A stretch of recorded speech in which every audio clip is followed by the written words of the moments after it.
Welcome to the mini presentation of our paper, A Simple Model of Global Fuel Consumption. This is joint work with Doha Bilgin, who is now a PhD candidate at the University of Chicago, and I'm Reinhard Ellwanger from the Bank of Canada. In this model, we are trying to understand the role of global fuel consumption in the global oil market. And that's crucial for two reasons. First, it's been recognized that oil demand is really important for oil price and oil market dynamics, and it's our basic feature of all existing models. The second one has to do with climate change, and that is because most of the emissions associated with fossil fuels actually occur at the consumption stage. Now, there are a lot of existing models that have been proposed for the global oil markets, and although they differ often in their quantitative implications, they have one thing in common: they all focus on the market and the consumption of crude oil. What we focus on in this paper is that actual consumption of oil does not take place in the form of crude oil, but rather in the form of refined products, such as gasoline and diesel. So what we do is we introduce data on global fuel consumption into a structural framework of the global oil market.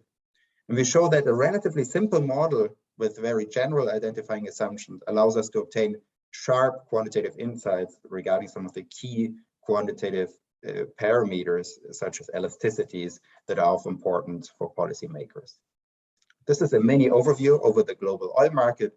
So what comes out of the ground is crude oil. And while crude oil can and often is being stored for some time, eventually it would end up in the refineries, that process the crude oil into usable products such as gasoline and diesel. Now, most of the existing literature is focusing really on the crude oil part of the oil market and implicitly equates consumption with the refinery intake of crude oil. What we do in this paper instead is using data on global fuel consumption in the form of gasoline and diesel and other products. And by doing that, we take into account that crude oil is being stored not only in the form of crude oil, but also in the form of product inventories. The model we have in mind is a canonical model for markets of storable commodities. It's an ESVA model with three variables: oil production, fuel consumption, and the real price of crude oil. And we identified this model using sign restrictions. There are three different structural shocks driving our variables. First is a flow supply shock, moving quantities and prices in opposite directions, a flow demand shock, moving quantities and prices in the same direction, and then a storage demand shock that moves production and consumption in opposite directions. But really, the new feature of our model is that instead of having the refinery intake of crude oil as our consumption variable, we use the actual consumption of oil in the form of fuels such as gasoline and diesel. Now, our empirical results have some interesting quantitative implications. So, for example, we show that supply shift in the demand for fuels is really one of the key drivers of global oil prices, in particular around global economic events such as the Great Recession or the Asian financial crisis. We also see that the effect of storage demand shocks is larger in some episodes. So, for example, in the run-up of oil prices in 2008, and this really shows that including product inventories allows us to obtain new ideas about the role of speculative demand in the global oil market. And one of the strongest empirical results that we find are regarding the short-run elasticities of oil demand and oil supply. We find is that the oil supply elasticity that we estimate is very low. So the median estimate is about 1.3%. And this is actually consistent with a part of the literature that has argued that the oil supply elasticity is relatively low in general.